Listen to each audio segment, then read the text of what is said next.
This conference will now be recorded.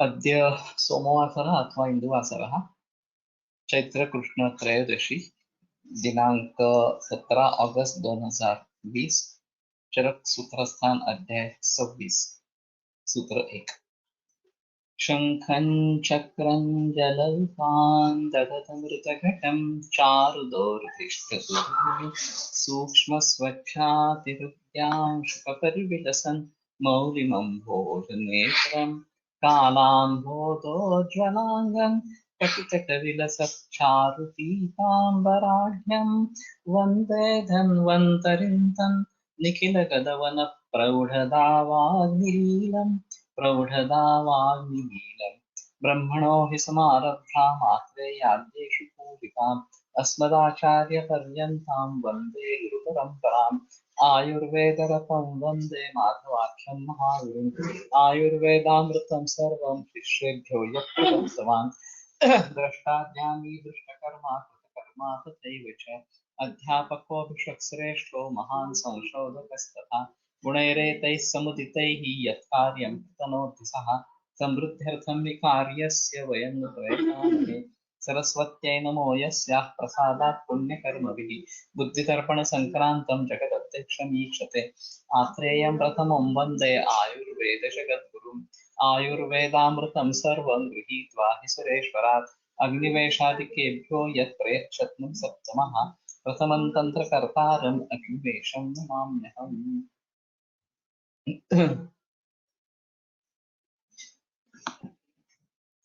षड्विंशोऽध्यायः अथातः Atreya वत्रकाप्यीयमध्यायं व्याख्यास्यामः। अध्यस्माः भगवान् अत्रेयः।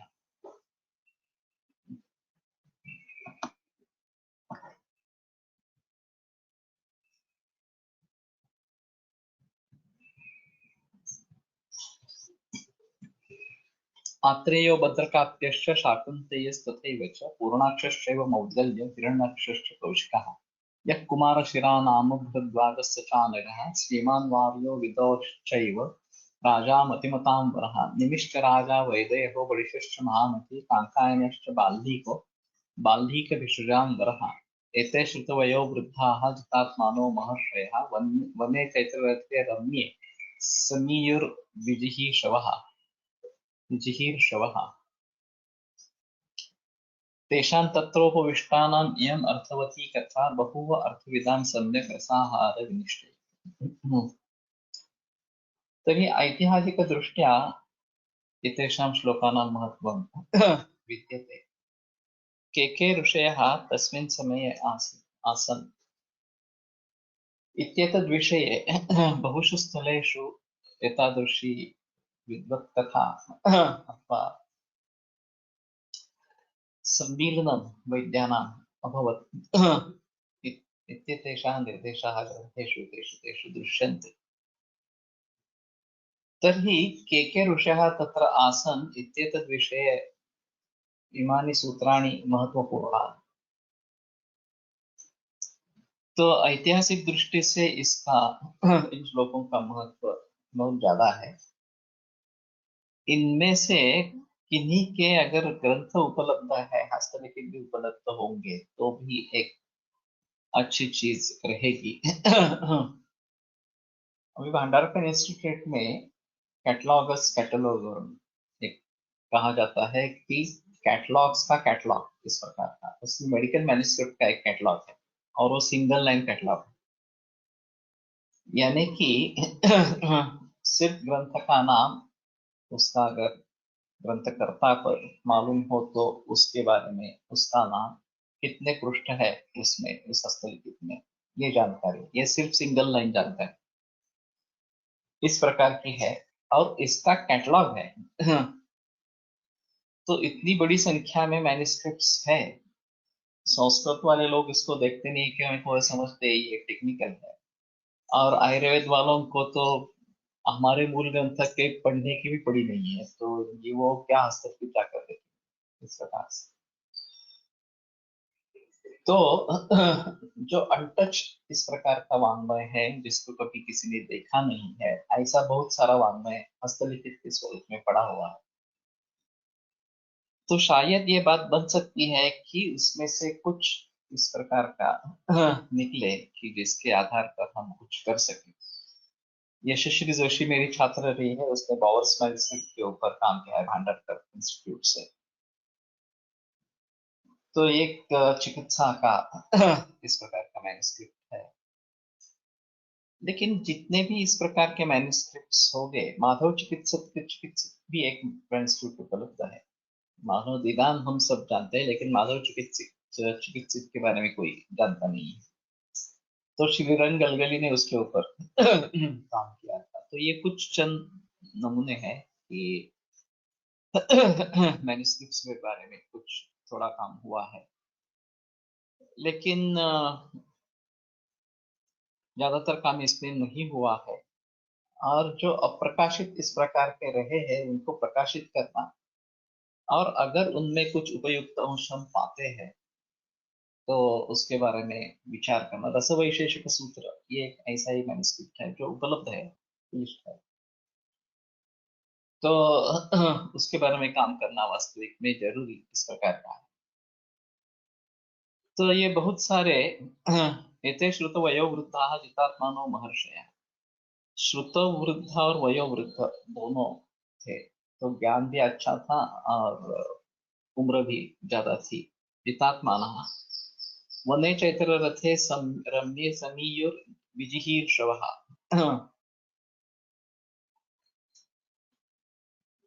विजिहीर्षवः का मतलब क्या रहेगा, है थोड़ा सा विजय की इच्छा करने वाले, ये एक अर्थ होगा।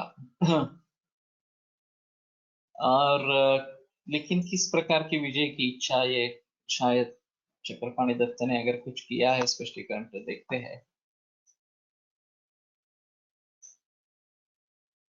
नहीं, तो उसमें कुछ लिखा नहीं है। तेषां तत्रोपविष्टानां इयम् अर्थवती कथा बहु अर्थविदां सम्यक् रसाहार विनिश्चय। तो रस आहार के विनिश्चय कार्य के बारे में इनकी ये अर्थविदाम अर्थवती कथा बहु, जिससे से कुछ अर्थ निष्पन्न हो, इस प्रकार की कथा वहां पे निष्पन्न हुई। एक एव रसः इति उवाच बद्धकाव्यः, यं पञ्चानाम् इन्द्रियार्थानाम् अन्यतमं जिह्वावैषयिकं भावमाचक्षते कुशलः स पुधा उदकाद अनन्यः। तो ये आश्चर्य की बात है कि अग्निवेश ने केवल सिद्धांत सामने नहीं रखा है, उस सिद्धांत के आने के पहले जो भी बहस हुई है, जो भी विवाद हुआ है, उनको भी सामने रखा है। और जिस व्यक्ति ने जिस प्रकार का मत प्रदर्शित किया है वो भी सामने रखा। नहीं तो जनरली क्या करता है कि जो सिद्धांत है, वो अंतिम निर्णय है, उसको सामने रखते हैं। उसके पिछले वाला जो हिस्सा है, जिस तरीके से हम उस सिद्धांत पर उतर आए, उसके बारे में कोई बहस नहीं करता। और वो बताने से क्या फायदा है, ऐसा भी लोग सोचते हैं। लेकिन इसका एक फायदा ऐसा हो सकता है कि किन किन ऋषि मुनियों उनका किस प्रकार का विचार था, और अंत में आत्रेय ने क्या मत प्रदर्शित किया, जिसको सभी ने मान लिया। ये एक अहम चीज इसमें रहेगी। और दूसरी चीज ऐसी है कि उसके आगे जाकर सिद्धांत प्रस्थापित हो गया, तो जो हम पूर्व प्रेक्षा से उसको देखेंगे तो पता चले कि इस प्रकार की चर्चा हुई थी। आगे कोई इस प्रकार से न सोचे कि अरे एक ही रस था या दो ही रस होनी चाहिए, वगैरह वगैरह इस प्रकार से। तो उस मत को प्रदर्शित किया है और उसका खंडन किया गया है। तो आगे फिर से इसके बारे में कोई बहस ना हो, ये भी एक इसमें मुद्दा हो सकता है, जिसलिए अग्निवेश ने इसको लिखा है। तो दाद ने इस अग्निवेश को लिखा है। तो एक एव रसः इति उवाच भद्रकाप्य, तो भद्रकाप्य ने पहला अपना मत प्रदर्शित किया कि एक एव रस, एक ही रस है। पंचानाम इंद्रियार्थानाम अन्यतमम जिह्वा वैषयिकम भावम आचक्षते कुशलाः। जो जिह्वा विषय का भाव है, जो जिह्वा से या रसनेन्द्रिय से जिसका ग्रहण होता है, वो एक ही रस है। स पुनः उदकात अनन्य, और वो पानी से अलग नहीं है। वास्तव में जल, ये जो है योनि है, मतलब ये योनि है रस की, और रस उसका एक कुछ परिणाम स्वरूप इस प्रकार का है। वो केवल जल से ही होता है ऐसा नहीं है।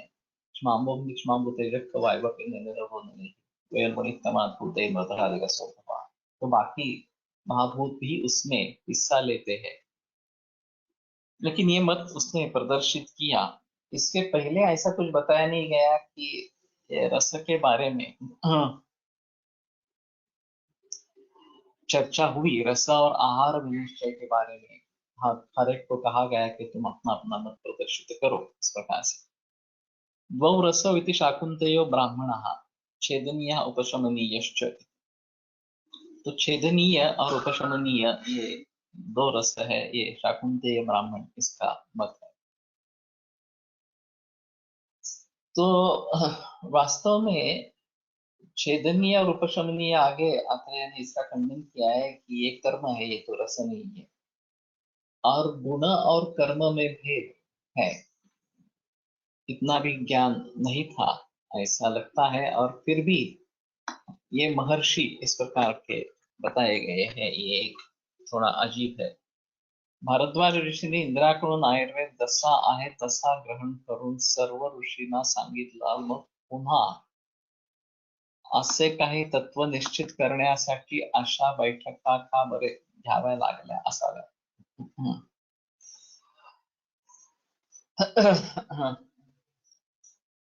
एक पॉसिबिलिटी ऐसी है कि जिन्होंने ये ज्ञान ग्रहण किया है वो अलग है। इसमें कहीं भी हारित क्षार क्षार पाणिश्च जगरूस्तन मुनिर्वचन वगैरह जो अग्निवेशश्च भेदश्च दतुकर्ण पराशरा, इन किसी ऋषियों का इसमें निर्देश नहीं है।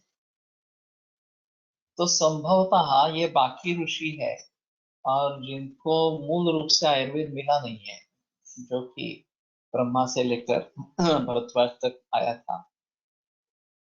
फिर भी उनकी अपनी अपनी राय थी आयुर्वेद के बारे में, और उनको इसके बारे में बताना ये इस प्रकार के संगोष्ठी का प्रयोजन था।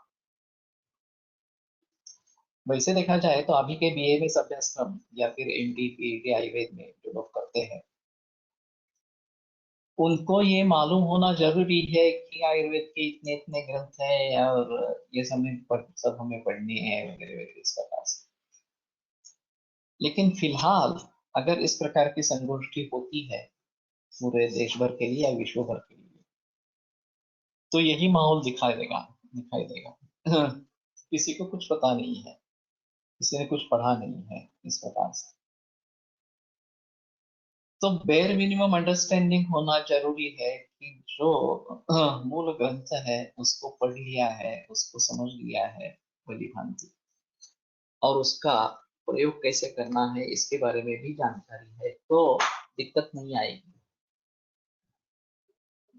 लेकिन शायद उस जमाने में ये भेलादी छोड़कर या अग्निवेश आदि छोड़कर, अग्निवेश तो ये लिख रहा है तो शायद वो वहां पे मौजूद है इस प्रकार से। लेकिन फिर भी वो जानना चाहता है कि बाकी ऋषियों का इसके बारे में क्या ज्ञान है, वो क्या समझते हैं इस स्थिति को। और इसलिए पहले उनको उद्युक्त करके फिर अंतिमतः जो निर्णय है जो आत्रेय महर्षि से आएगा वो सामने पुरस्ताद सामने रखेंगे, और तो फिर उसको उन सभी को वो ज्ञान हो जाएगा। तो शायद इसीलिए इस प्रकार की परिषद का आयोजन होता था इस प्रकार से। और केवल आयुर्वेद में ही नहीं है, वैसे न्याय सांख्य वेदांत इन सभी की इसके बारे में परिषद होती थी। और इस प्रकार की विवाद उठने ही नहीं चाहिए। जैसे तुमने कहा वो सही है कि जब ब्रह्मा से लेकर परंपरा आयुर्वेद की है तो ये मत क्यों है, और ये महर्षि बताए गए हैं सब इस प्रकार से।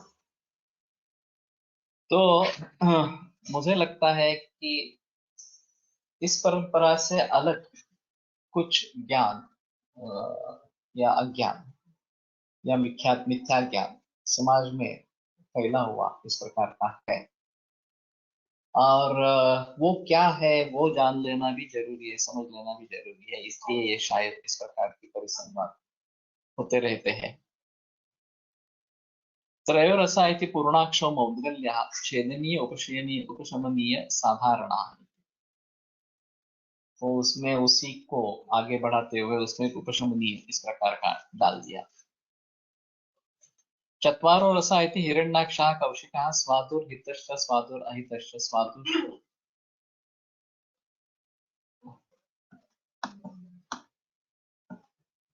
स्वादुर्हितश्च अस्वादोः अहितश्च। फर्क क्या हुआ?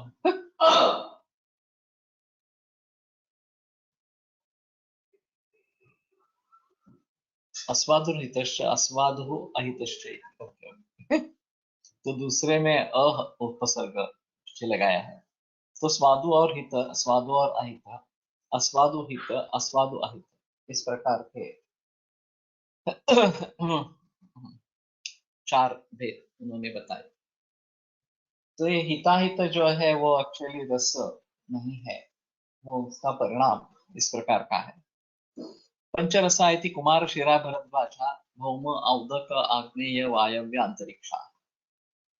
तो ये और भी अजीब बात है कि जलीय, पार्थिव, जलीय, आग्नेय, वायव्य व अंतरिक्ष इस प्रकार के महाभूतों के आधिक्य से बने जो भी द्रव्य है, ये सब तो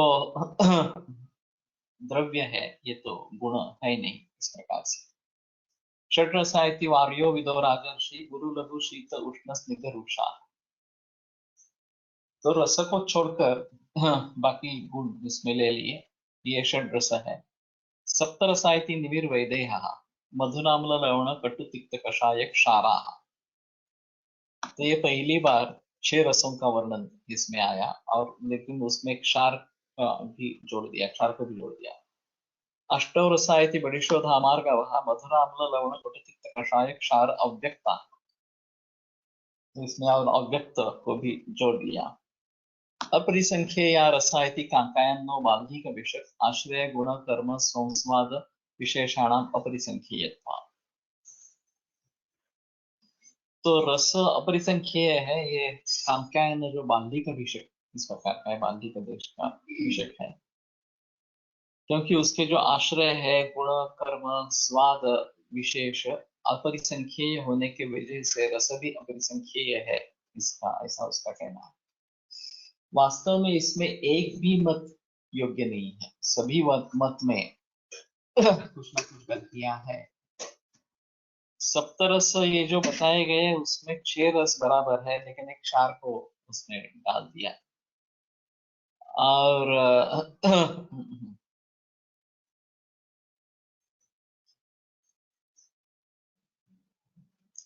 ये एक अजीब इस प्रकार की चीज है।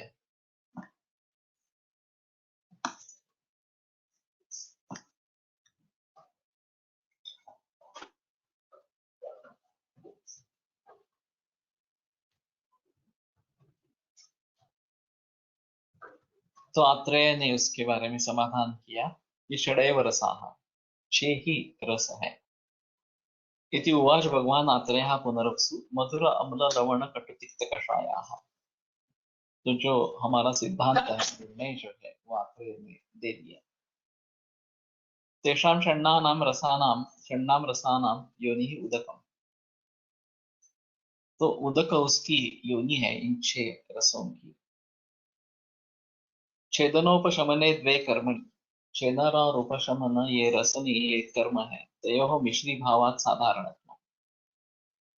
और वो इकट्ठा हो जाएंगे तो साधारण इस प्रकार के हो जाएंगे। स्वादु अस्वादता भक्ति हिताहितो प्रभावो।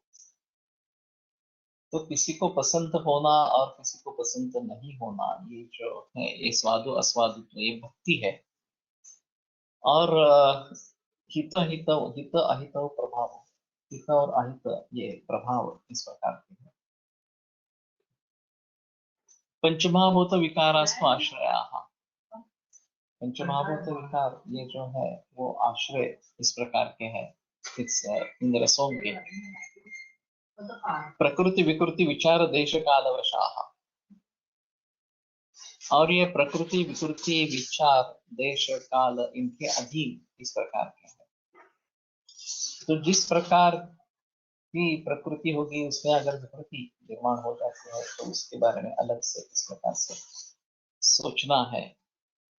कहाँ पे संचार होता है, देश और काल किस प्रकार के हैं, इसके आधार पर रसम परिवर्तन किस प्रकार का आएगा। तेषु आश्रयेषु द्रव्य संज्ञकेषु गुणा गुरु लघु शीत उष्ण स्निग्ध रूक्षाद्याः। और ये रस जिन द्रव्यों के आश्रय से रहता है उसमें जो गुरु लघु शीत उष्ण स्निग्ध रूक्ष ये गुण रहते हैं। तो ये रस से भिन्न इस प्रकार के गुण है, उनका इससे कोई संबंध इस प्रकार का नहीं है। गुरुवादय गुणाद्रव्य पृथ्व्यादौ रसाश्रय रसेषु विशिष्टते साहचर्योपचारतः। ये भी आगे बताते हैं कि ये जो गुणादि रस जिनके आधार पर रहते हैं, उन द्रव्यों के आधार पर रहते हैं और वास्तविक गुणों पर नहीं रहते, फिर भी साहचर्य के उपचार से वो दोनों साथ में रहते हैं, इसलिए इन द्रव्यों के ये इन रसों के ये गुण है इस प्रकार बताया जाता है। शरणाक्षारा नासो रसा। शरण करने के लिए ये क्षार बताया जाता है, वो रस नहीं है। द्रव्यंतद अनेक रस समुत्पन्नम अनेक रसं कटु लवण भूयिष्ठम अनेक इंद्रियार्थ समन्वितम कर्णाभिनिर्वृत्तम अव्यक्ति भावस्तु खलु रसानां प्रकृतो भवति अनुरसे अनुरस समन्विते वा द्रव्ये अप्रिसंख्येयत्वं पुनः। ठीक है। द्रव्यंतद अनेक रस समुत्पन्न, द्रव्य जो है वो अनेक रस से उत्पन्न होने वाला, अनेक रस वाला इस प्रकार का। कटुक लवण भूयिष्ठम, कटुक और लवण भूयिष्ठ अनेक इंद्रियार्थ समन्वितम कर्णाभिनिर्वृत्तम। तो अनेक इंद्रियार्थों से युक्त होकर कर्णाभिनिर्वृत्तम। सो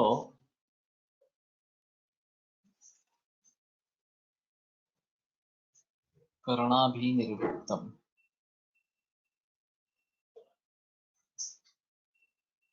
कर्णाभि क्या है? कर्णाभिनिर्वृत्तम ये अगर होता तो ठीक होता, लेकिन करण का मतलब साधन है, करना ऐसा कोई शब्द नहीं है वास्तव में।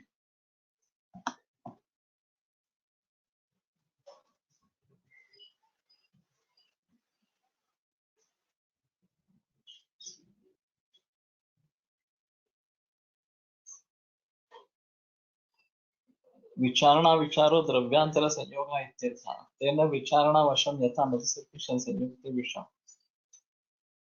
संयोग ये तो और अजीब है। उत्पत्ति प्रचारो ये एक आगे शब्द आया है कि कहाँ कहाँ वो गया है इस प्रकार का।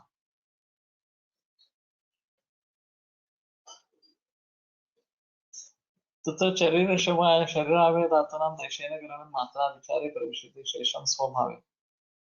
रसविमाने वक्ष्यमाणं च अत्र अप्रविष्टम् आहार विशेषायतनम् अन्तर्भावनीयं यथा संभवम्। स्निग्धरूक्षाद्याः इत्यादिग्रहणेन अनुक्तापि तीक्ष्ण उद्वादयो नरसाः किन्तु द्रव्यगुणाः पृथगेव इति दर्शयति।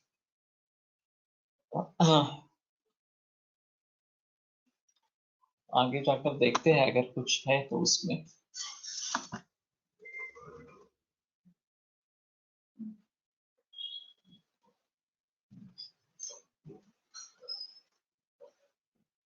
ये कर्णाभि का मतलब नहीं समझ में आता है, ये शब्द ही शायद गलत है।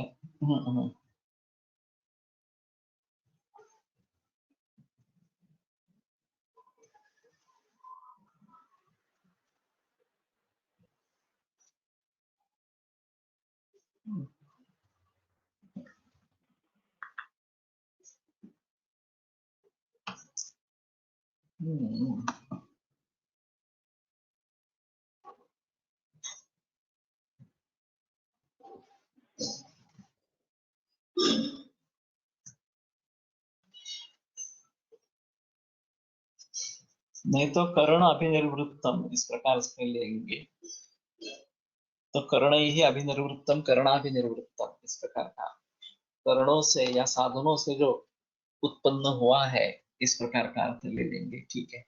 अव्यक्ति भावस्तु खलु रसानां प्रकृतौ भवते अनुरस्य अनुरस समन्विते वा द्रव्य। तो जो प्रकृत इस प्रकार का द्रव्य है उसमें और प्रकृति का जो रस है अनुरस्य व अनुरस समन्विते वा द्रव्य, अगर उसमें अनुरस है या अनुरस समन्वित इस प्रकार का द्रव्य है तो कुछ रस उनमें अव्यक्त इस प्रकार के रहेंगे, जैसे कि आमलकी में मधुर रस है वो अव्यक्त रहता है, ज्यादातर हम अम्ल रस या कषाय रस का अनुभव करते हैं, लेकिन जब उसके ऊपर पानी पीते हैं तो व्यक्त हो जाता है। तो इस प्रकार का वो अव्यक्त रस इस प्रकार से कहा जाएगा।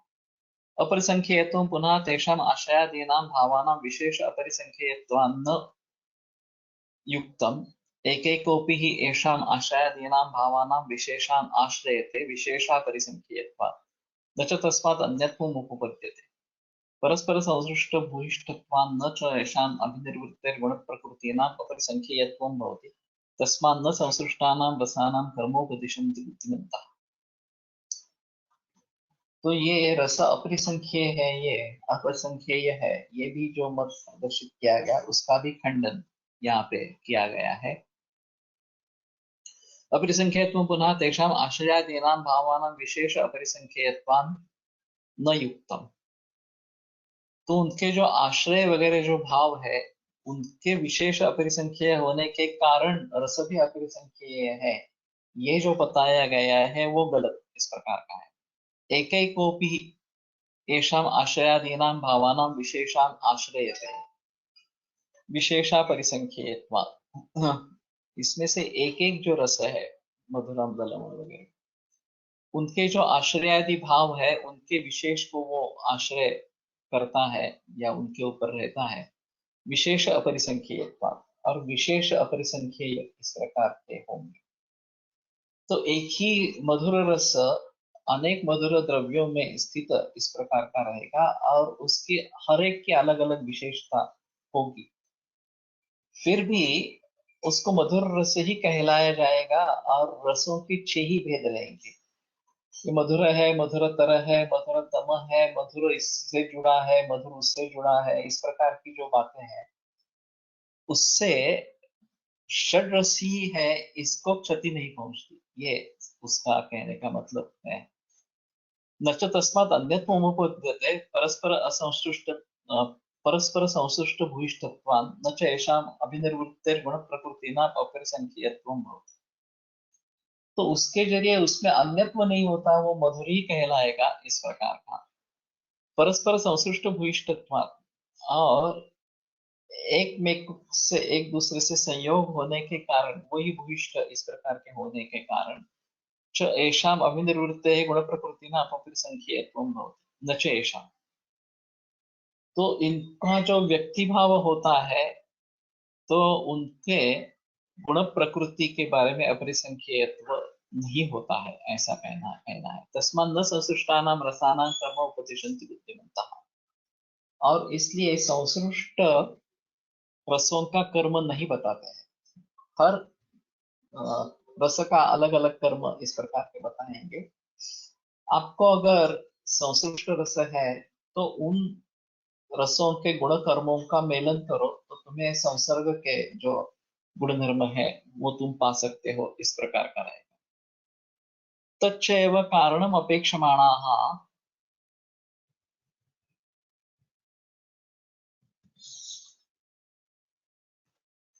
षण्णां रसानां परस्परेण असंसृष्टानां लक्षण पृथक्त्वम् उपदेक्ष्यामः। तो उनको कारण की जरूरी इस प्रकार की होती है कि ये जब इकट्ठा इस प्रकार से आते हैं तो षण्णाम रसानाम परस्परेण असंसृष्टानाम, तो जो 6 रस है जो एक दूसरे से मिले जुले इस प्रकार के नहीं है, लक्षण पृथक्त्वं दीक्षामः, उनका लक्षण और उनका अलग होना ये बताते हैं। तो ये एक अहम चीज है, एक अहम सिद्धांत इस प्रकार का है। आगे विमान स्थान में जाकर एतद व्यवस्था है तो त्रित्वम उपतिष्ठते दोषाणां शक्त्वं च रसानां, इस प्रकार का सूत्र आया है कि मधुराम्ल लवण कुटुतिक्त कषाय ये षड रस है और वात पित्त कफ ये 3 दोष है इस प्रकार से। तो मधुराम्ल लवण कफ को बढ़ावा देते हैं और वात का शमन करते हैं, कटुतिक्त कषाय वात को बढ़ावा देते हैं, कफ का शमन करते हैं वगैरह। तो एनालिसिस करना ये एक बहुत जरूरी बात इस प्रकार की है। अभी मॉडर्न के सभी साइंस में भी यही रीति अपनाई गई है, जो इस प्रकार से प्राचीन काल वाले शास्त्रों में भी बताई गई है कि जो भी हमारे सामने उपस्थित हो उसका पृथक्करण करके मूल क्या है ये खोजने की चेष्टा करें। तो जैसे आधुनिक फिजिक्स में मूल द्रव्य क्या क्या है इसके बारे में काफी बहस रही है, और 80, 96, 108, 127 ऐसे वो जैसे जैसे मूल द्रव्य और मिलने लगे, डिस्कवरी उनकी हुई, तो उनको जोड़ दिया गया इस प्रकार से। उसी प्रकार से कितने रस हो सकते हैं ये जानने की कोशिश की गई।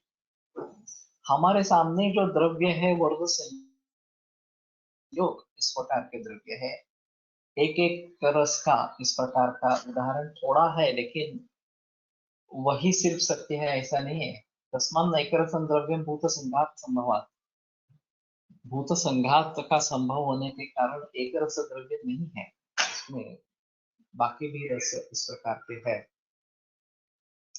तो इनका पृथक्करण करना ये बहुत अहम बात है।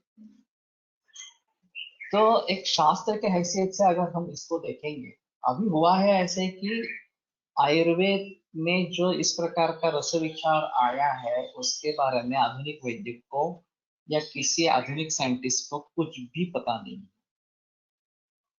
ये हमारा दुर्भाग्य है कि जो चीजें वहां है वो अगर हमारे में है वो दिखाने की हम कोशिश करते हैं, लेकिन जिसके बारे में निश्चित रूप से मालूम है कि इसके बारे में आधुनिक विज्ञान ने कोई भी प्रयास नहीं किए हैं, उनके बारे में उनके सामने रखने की हम कोशिश नहीं करते हैं। तो रस विचार एक इस प्रकार का विचार है जो अभी इसके बारे में जो भी सोच है, प्रोटीन, फैट, कार्बोहाइड्रेट वगैरह वगैरह इस प्रकार से या विटामिन, ये सब द्रव्य के बारे में जिक्र है, उनके गुणों के बारे में कुछ भी जिक्र नहीं है। प्रोटीन ये भी द्रव्य होगा, विटामिन ये भी द्रव्य होगा, कार्बोहाइड्रेट ये भी द्रव्य होगा, फैट ये भी द्रव्य होगा। इस प्रकार से हमारी जो सिस्टम है तो द्रव्यों पर बहस है, द्रव्यों पर बहस नहीं है इस प्रकार का नहीं है, लेकिन उससे ज्यादा बहस उसके गुणों पर है, उससे ज्यादा बहस उसके गुणों पर है।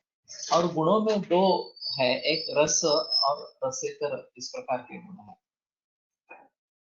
रस और दोष इनका संबंध महाभूतों के जरिए है, और बाकी जो गुण है उनका संबंध महाभूतों से है। तो ये रस और वो गुण साहचर्य में रहते हैं, इसलिए इस रस के ये गुण है इस प्रकार से भी बताते हैं। और फिर रस के ऊपर विपाक निर्भर है, और वीर्य एक अलग चीज है जो द्रव्य में भी रहती है, रस में भी रहती है, और गुणों में भी रहती है इस प्रकार से, और इससे भी अलग इस प्रकार से हो सकती है। तो उसको प्रभाव माना गया इस प्रकार से। तो ये समझना जरूरी है बहुत कि हम पृथक्करण किस प्रकार से इन ऋषि मुनियों ने किया है। जो भी हमारे सामने है उसका पृथक्करण किस प्रकार से किया है। जैसे कि अभी ये मूल द्रव्यों के बारे में खोज जारी है और उसका पृथक्करण करते जा रहे हैं इस प्रकार से है। और फिर आगे जाकर प्रोटॉन, न्यूट्रॉन, इलेक्ट्रॉन वगैरह वगैरह इस प्रकार की खोज की गई है। तो ये पुराने जमाने में सभी प्रकार के द्रव्यों के रस के बारे में ये जो निश्चय हुआ कि 6 ही रस है, इसके ऊपर ये कैसे उतर आए? या जो मैंने मैट्रिक्स बताया कि ये 64 भेद रसों के हैं और 63 भेद दोषों के हैं, ये मैट्रिक्स कैसे बनाया? या फिर जो सिद्धि स्थान में जो मैट्रिक्स आया है कि वात पित्त कफ पुरुष रक्त और आम, इस प्रकार को 6 भावों को लेकर एक मैट्रिक्स बना दिया और उनके 30 भेद इस प्रकार के होते हैं। उसके आधार पर किसी भी रोग का निदान हो सकता है, उसके आधार पर किसी भी रोग की चिकित्सा हो सकती है। तो एनालिटिकल माइंड ये एक बहुत अच्छी चीज है, अलग इस प्रकार की चीज है। और अभी तो हमारे पास उपकरण है, हमारे पास कंप्यूटर्स है, इसकी ख्याति है इस प्रकार का एनालिसिस करने की। वो हमने ही उसको दी है। लेकिन अभी यंत्र के आधार पर इस प्रकार का एनालिसिस मिल जाता है। अगर हम गूगल डॉक पे फॉर्म भरेंगे और कुछ सर्वे करेंगे तो वो अपने आप ही अ, उसके जो चार्ट है वो दे देता है, परसेंटेज वाइज क्या है वगैरह इस प्रकार से। तो ये एनालिसिस का ही नतीजा है। तो इन लोगों ने ये एनालिसिस कैसे किया, ये एक अहम चीज इस प्रकार की रहेगी। और रस दोष महाभूत ये संबंध ये बेस है आयुर्वेद शास्त्र का इस प्रकार से। तो उसको हम अगर भली भांति समझ पाएंगे तो आयुर्वेद के तत्व ज्ञान को समझ पाएंगे, जो कि काफी मुश्किल इस प्रकार की बात है। लेकिन मैं मानता हूं कि इन सूत्रों का हम भली भांति अध्ययन करेंगे तो शायद एक प्रकार का एक प्लेटफॉर्म बने। अभी की स्थिति में अगर सोचना है तो मैट्रिक्स और भी बदल गए हैं, ऐसा है। अभी हमारे पास मरीज आते रहते हैं, उनके पास रिपोर्ट्स रहते हैं, चाहे पैथोलॉजिकल रिपोर्ट हो, चाहे रेडियोलॉजिकल हो, जेनेटिक स्टडी हो वगैरह वगैरह इसके बारे में। तो जिन भावों पर हमें निर्णय करना है, जिन भावों को हमें सोचना है, वो भाव काफी नए भाव इसमें आ गए हैं। कोई कहेंगे कि हमें उसकी कोई जरूरत नहीं है, हम केवल हमारे शास्त्र के मुताबिक इसके ऊपर चलते रहेंगे इस प्रकार से। लेकिन ये सही नहीं होता। हाँ, क्योंकि उसमें उनका अलग लॉजिक इस प्रकार का है। हाँ, जब माइक्रोस्कोप की खोज हुई और माइक्रोस्कोप के आधार पर बहुत सारे भावों के बारे में पता चलने लगा तो उसको ज्ञान के रूप में ग्रहण किया गया। हाँ, और उसके आधार पर ये आगे वाली बातें होती रही इस प्रकार से। अभी हम उसको पूरी तरीके से ठुकरा नहीं सकते हैं, क्योंकि ये प्रत्यक्ष का ही एक एक्सटेंडेड रूप इस प्रकार का है। और उसके बारे में हमारे ग्रंथ में कुछ नहीं है। साध्यासाध्यता के निकष उसके आधार पर हो सकते हैं। तो उसके हम उसको हम किस प्रकार से समझे, या अभी डायग्नोसिस का पूरा तरीका ही बदल गया है। और इन्हीं के आधार पर निदान होता है। डायबिटीज के कुछ लक्षण हो ना हो, हाई शुगर लेवल है तो डायबिटीज है, ये जो अदब होती नहीं है, बात ये है। या ब्लड प्रेशर इतना है तो उसको हाइपरटेंशन कहेंगे, इस प्रकार का जो बताया गया है।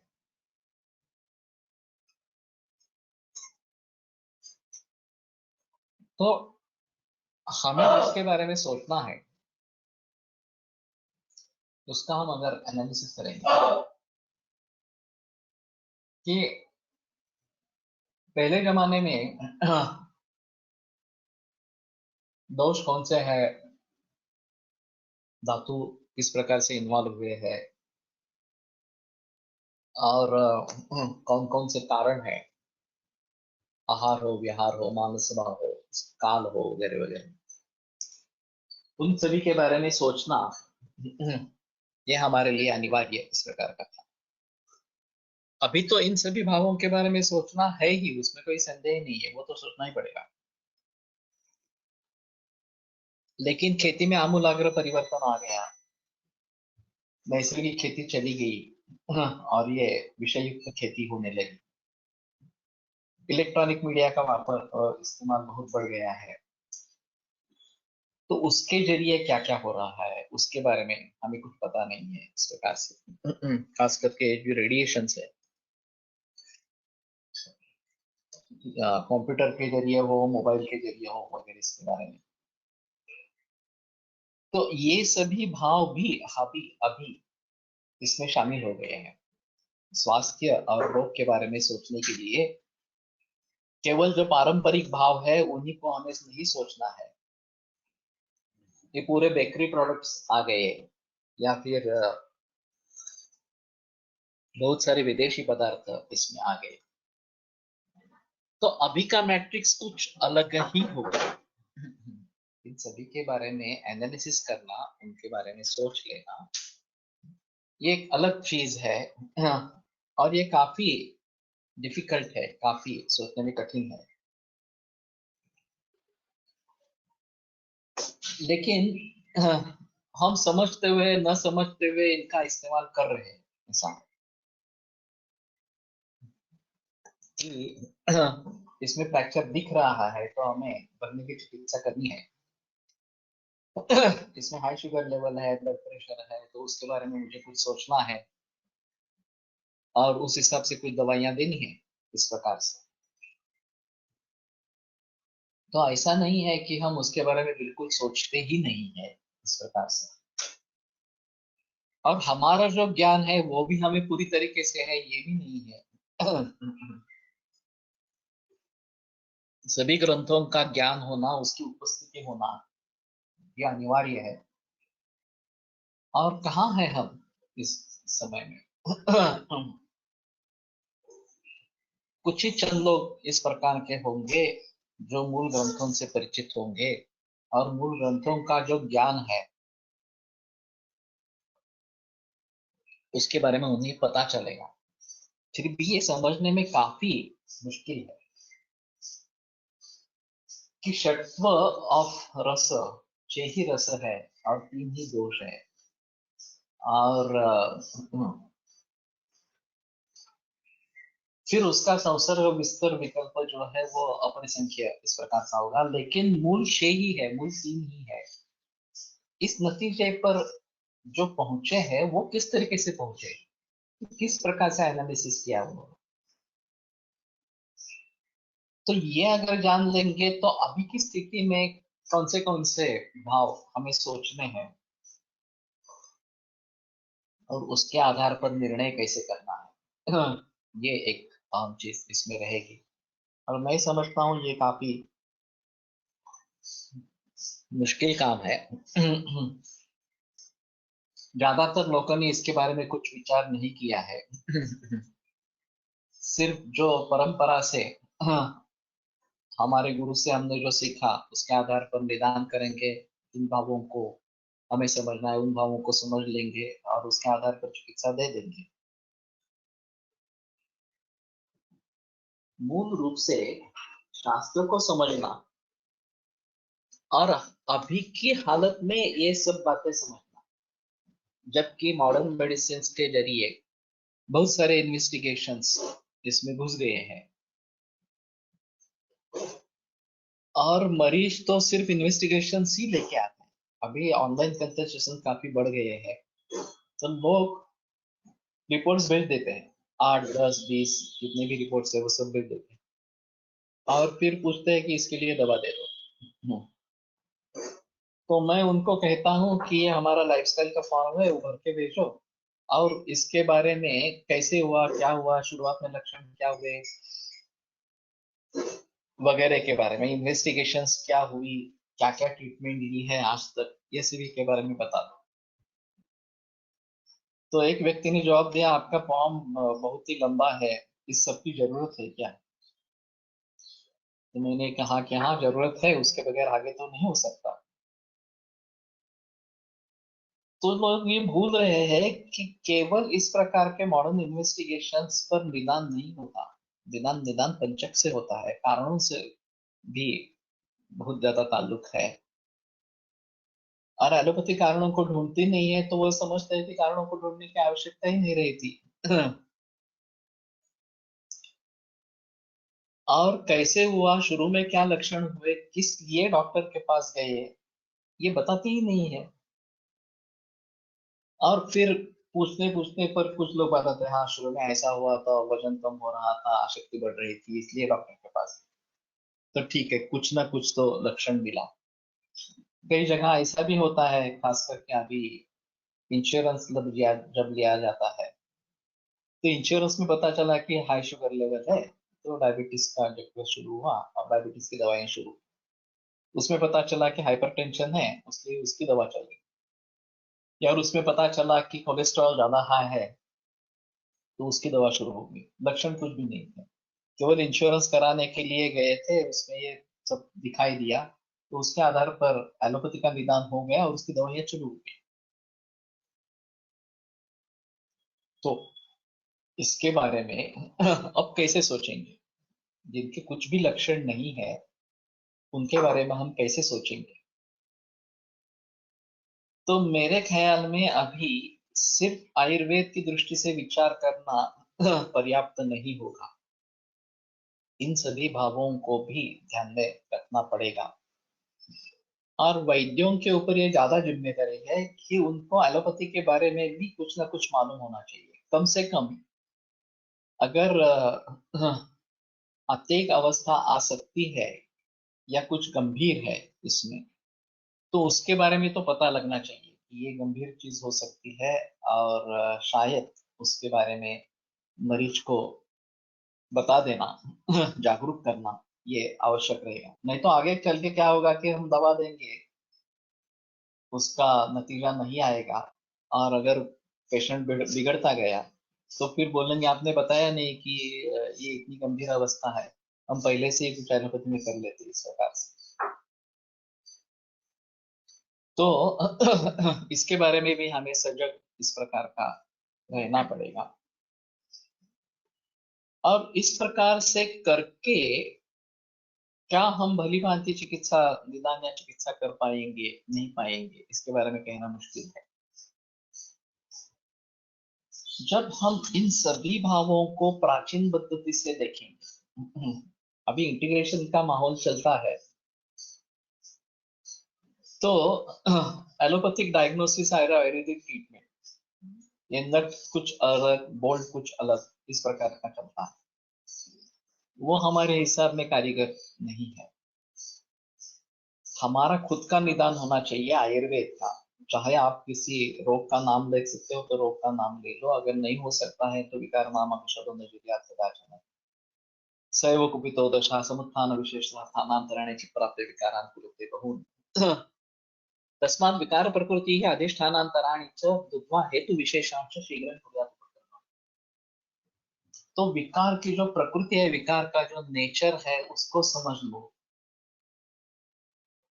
अधिष्ठानांतर जो है वो समझ लो, और समुत्थान विशेष कारण जो बदल गए हैं उनके बारे में सोचो। तो इसके जरिए हम आयुर्वेद के निदान की तरफ जाएंगे।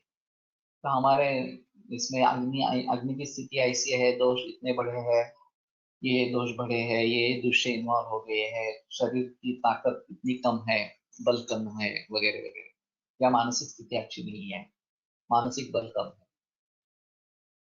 अभी कोविड-19 में मानसिक बल कम है, ये बहुत अहम मुद्दा है कि जिसके जरिए इतने मृत्यु इस प्रकार के हो रहे हैं। तो ये अगर हमारे मैट्रिक्स में हम नहीं लेंगे तो काउंसलिंग का मुद्दा आएगा नहीं, कि जो भय है वो भय अगर हम निकालेंगे नहीं तो उसमें सफलता पाना मुश्किल इस प्रकार का हो जाएगा। इस भय के कारण ओजः क्षय हो जाएगा, तो ओजः क्षय के बारे में भी हमें सोचना है। ओज को बढ़ाने के लिए क्या करना है इसके बारे में सोचेंगे। अगर दूध उसके लिए देना चाहते हैं तो देसी गाय का ही दूध होना चाहिए, फिर भी उससे कफ नहीं बढ़े ये भी देखना चाहिए। तो बहुत सारे ऐसे भाव है कि जिनको हम देखेंगे नहीं तो भी मुसीबत है, देखेंगे तो भी विबल विपुल बुद्धे बुद्धि मापी लिखोरियो किम पुनः आगो बुद्धे है, ये भी मुसीबत है। तो जहां तक हो सके हम इसका विश्लेषण करें। जो भी परिस्थिति है, हर मरीज के बारे में जो भी परिस्थिति है उसका भली भांति विश्लेषण इस प्रकार का करें और फिर उसके आधार पर निर्णय लेना है कि क्या हुआ है एक्चुअली, और फिर उसको ठीक कैसे करना है। ये उसके बारे में क्या क्या करना जरूरी है उसके बारे में निश्चय करें और फिर उस दिशा में आगे बढ़े, ये सबसे अहम है। तो मैं समझता हूँ ये वात पित्त कफ रक्त पुरुष और आम, ये जो मैट्रिक्स है ये तो अलग एक मैट्रिक्स है, उसके बारे में सोचना है। लेकिन मॉडर्न इन्वेस्टिगेशन ये भी इस मैट्रिक्स में आना चाहिए, या उनकी राय क्या है इसके बारे में, कि उनके हिसाब से अभी सर्जरी करना जरूरी है, रेडिएशन देना जरूरी है, केमोथेरेपी करने की जरूरत है, वगैरह वगैरह। उससे कितना फायदा होने वाला है, उससे कितना कितना नुकसान इस प्रकार का होने वाला है, या इम्यूनोथेरेपी देनी है तो इसका फायदा कितना है, नुकसान कितना है, इस प्रकार से। और इन सभी भावों का विचार करके नतीजे पर पहुंचना है कि यही इसी हाल में ठीक रहेगा, ये कम से कम विनाशकारी इस प्रकार का होगा। फायदा होगा नहीं होगा ये अलग चीज इस प्रकार की। तो हमारे ऊपर अभी ज्यादा जिम्मेदारी इस प्रकार की है। वहां एलोपैथी के डॉक्टर्स बताते रहते हैं नहीं यही करना है, इसके आगे और कुछ है ही नहीं इस प्रकार से। तो ये उनका भ्रम है कि वो उनके शास्त्र के बाहर कुछ भी सोचते नहीं है, उनको कुछ मालूम ही नहीं है बाकी शास्त्रों के बारे में। इतना अच्छा एनालिसिस पूर्व ऋषि मुनियों ने किया है, इतनी बड़ी बड़ी किताबें लिखी है, और केवल बड़ी बड़ी किताबें है ऐसा नहीं है, किंतु इसमें जो ज्ञान है, इसमें जो विज्ञान है उसके बारे में वो सभी कुछ भी नहीं जानते हैं। एक भी पंक्ति आयुर्वेद की पढ़ी नहीं और आयुर्वेद को कोसते रहते हैं कि ये आयुर्वेद में कुछ है ही नहीं इस प्रकार का, ये कहाँ का पुराने जमाने का शास्त्र है। तो अभी उसका क्या लेना देना है इस प्रकार से। और विशेष बात है कि हमारे बीएमएस लोग भी उसमें बह जाते हैं, वो भी सोचते हैं कि ऐसा ही है, मॉडर्न साइंस ही साइंस है, आयुर्वेद शास्त्र है या नहीं है उसके बारे में हमें सोचना पड़ेगा इस प्रकार से। तो ये बड़ी दिक्कत वाली बात हो गई है कि हम कहाँ है, कैसे आगे जाएंगे इस तरीके से। तो मैं सोचता हूँ कि ऋषि मुनियों की जो विचार पद्धति है, उनकी जो दृष्टि है वो देखो, ये जो रस दोष महाभूत, ये जो विचार है पांचों भौतिक स्तर पर अगर हमें विचार करना है तो किस प्रकार से इन्होंने उसके बारे में जिक्र किया है, कैसे इस नतीजे पर आए हैं कि छह ही रस है, तीन ही दोष है, पांच ही महाभूत इस प्रकार के हैं। और फिर उसके आधार पर इनके जरिए ये इस प्रकार का दोष प्रकोप होता है, ये दृश्य बिगड़ जाते हैं और इस प्रकार की व्याधि की निर्मित होती है। और उसको ठीक करने के लिए ये तरीका इस प्रकार का है। तो इन सभी भावों के बारे में जानकारी होना ये बहुत जरूरी इस प्रकार का रहेगा। और जितना मैं सोचता हूँ उतना मुझे आश्चर्य होने लगता है कि हमारे ऋषि मुनियों की दृष्टि कैसी थी, उनका जो ज्ञान था वो किस प्रकार का था। जब ये कोई संसाधन कंप्यूटर जैसे उस समय में उपलब्ध नहीं थे, फिर भी उन्होंने इतना अच्छा एनालिसिस कैसे किया, फिर भी उन्होंने इतने अच्छे सिद्धांत कैसे बताए इस प्रकार से, जो कि त्रिकाला बाधित इस प्रकार के है। तो ये हमारा सौभाग्य है कि हमें इस प्रकार से इन ऋषि मुनियों का सहारा मिल गया है, उनके ग्रंथों के जरिए मिल गया है। और ये एक अहम चीज इस प्रकार की रहेगी कि इसको भली भांति समझ लेना ये भी आवश्यक है। अगर हम मूल ग्रंथों को पढ़ेंगे ही नहीं, उसके अर्थ को समझने की कोशिश नहीं करेंगे, उसको प्रत्यक्ष में लाने की चेष्टा नहीं करेंगे, तो हम क्या कर रहे हैं। तो हम सभी को इसके बारे में सोचना है, गहराई में जाकर सोचना है और उसका भली भांति प्रयोग करना है। समझने के बाद ये एक आवश्यक इस प्रकार की स्थिति रहेगी। और जैसे मैंने बताया कि अभी सिर्फ इनसे काम नहीं चलेगा, उसके बावजूद भी और भी भावों को हमें ध्यान में लेना पड़ेगा। और अभी हमारे ऊपर ज्यादा जिम्मेदारी है, ये तो समझे ही, उसमें कोई संदेह नहीं है। लेकिन अभी का जो ज्ञान है, जिसको कहा जाता है ज्ञान कहा जाता है, वो वास्तव में सच्चा है नहीं है उसके बारे में भी सोचना पड़ेगा, ये अलग चीज है। लेकिन वो भी हमें ध्यान में रखना पड़ेगा और उसके बारे में विचार करना पड़ेगा इस प्रकार से। एलोपैथी में जो प्रोटोकॉल दिया है वे उसी प्रकार से चिकित्सा करते जरूरत